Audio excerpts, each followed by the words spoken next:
माननीय श्री मनोज तिवारी जी।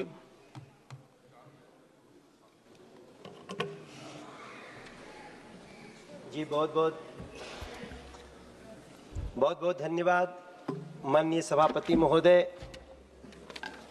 आज मुझे एक बहुत ही महत्वपूर्ण बिल पे बोलने का मौका मिला है और मैं आपके माध्यम से सरकार द्वारा प्रस्तुत इस निरसन और संशोधन विधेयक 2025 का पूर्ण समर्थन करने के लिए खड़ा हुआ और मैं इसके लिए माननीय विधि एवं न्याय मंत्री जी को धन्यवाद भी देता हूं।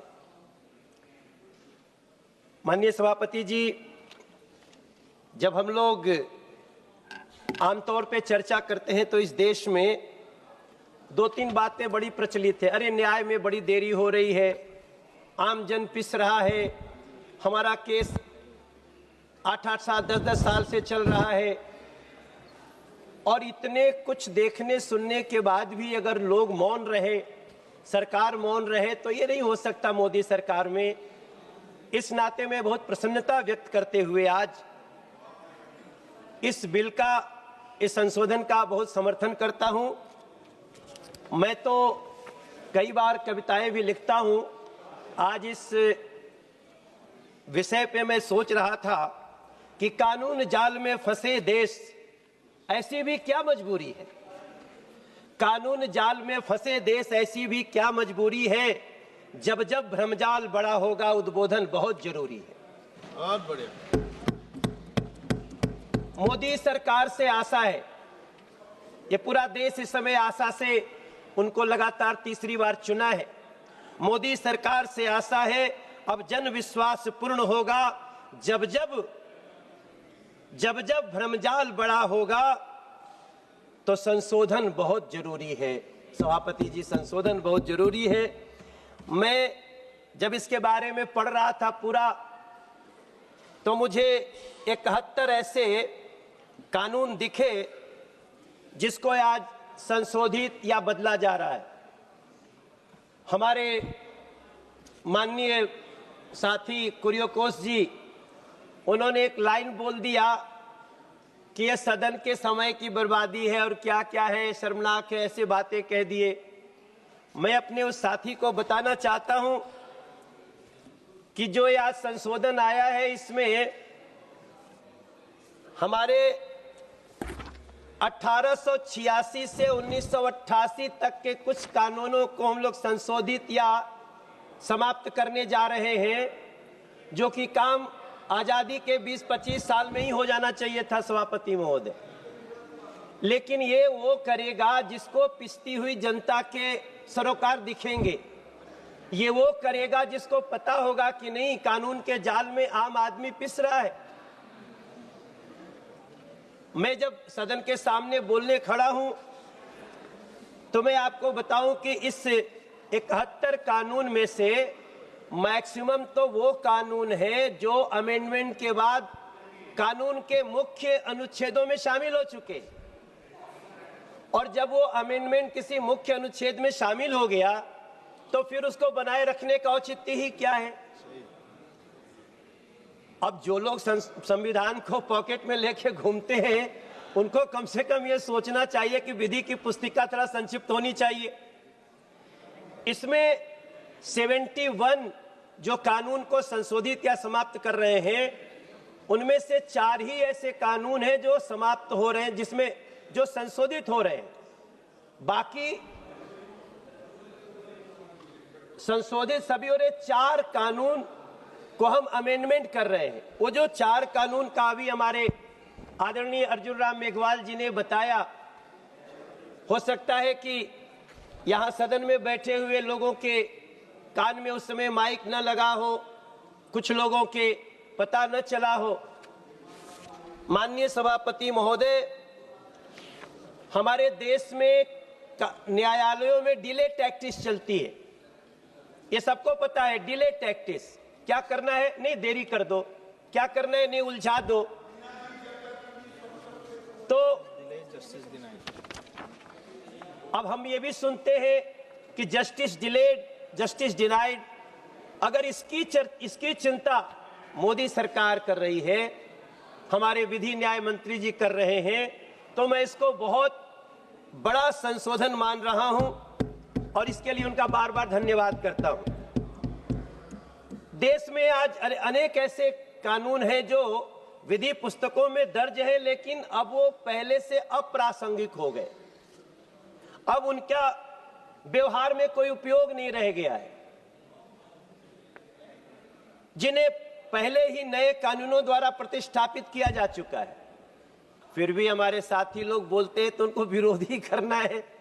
मैं तो कला जगत से आया हूं सभापति महोदय, और हमारी शिक्षा कहती है कि अच्छी बात कहीं से भी हो तो उसको लेना चाहिए। विपक्ष का ये अर्थ तो कभी रहा नहीं कि कुछ भी कहे तो बस विरोधी करना है खड़ा होके, क्योंकि यहाँ की चर्चा आजकल बहुत देखी जा रही है।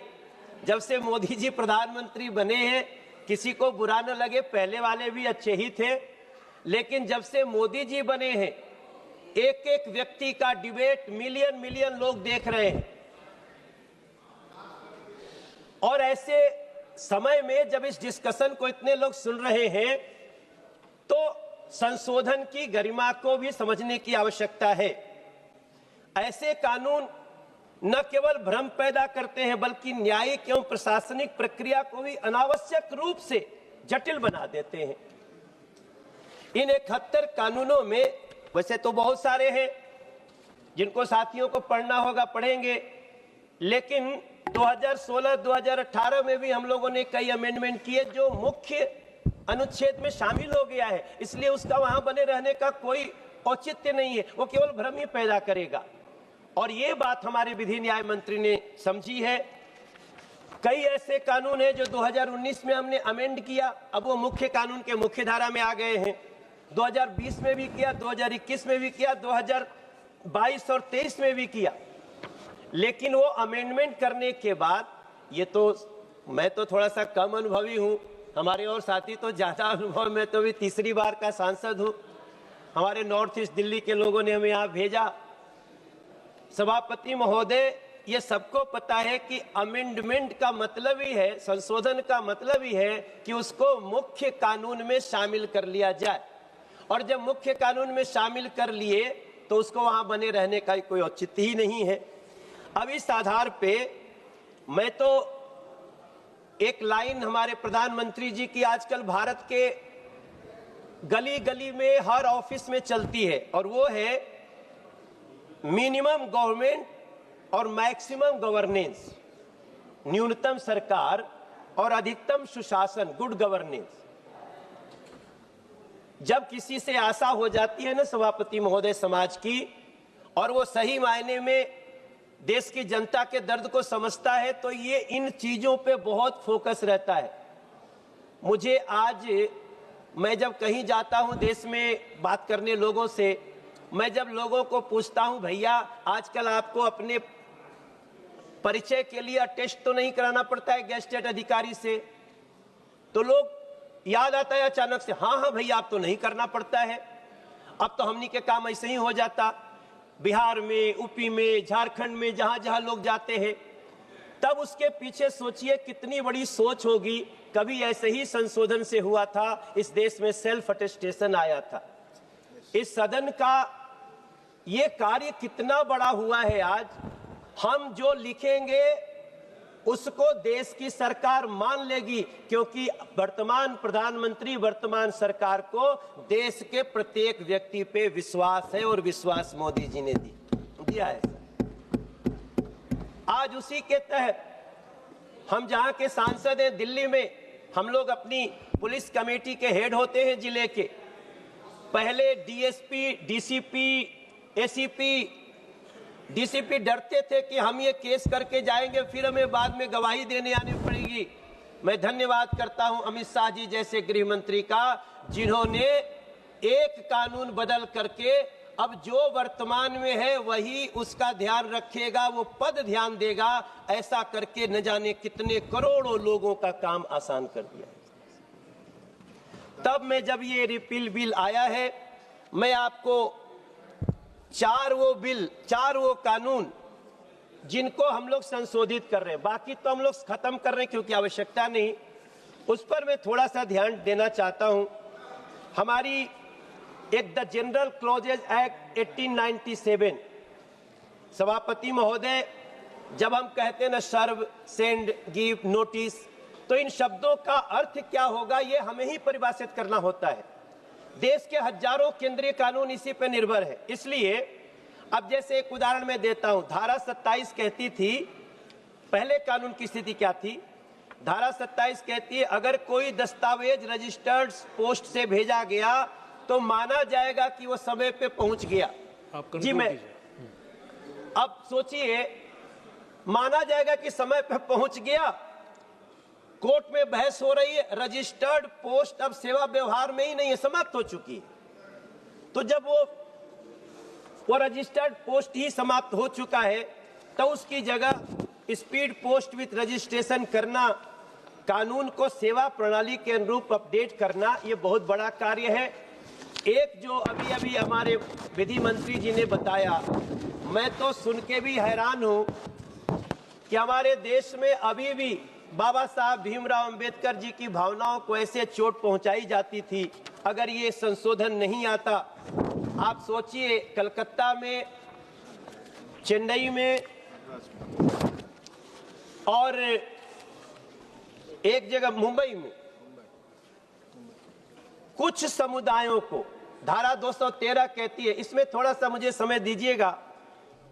धारा 213 कहती है कि हिंदू, सिख, जैन, बुद्धिस्ट, पारसी, मुंबई, चेन्नई, कोलकाता में भले इनकी वसीयत हो गई, लेकिन जब तक वो प्रोवेट नहीं होगी, न्यायालय से उसको अधिकारता नहीं मिलेगी, उत्तर वहां तक नहीं जाएंगे, उनको नहीं विल माना जाएगा।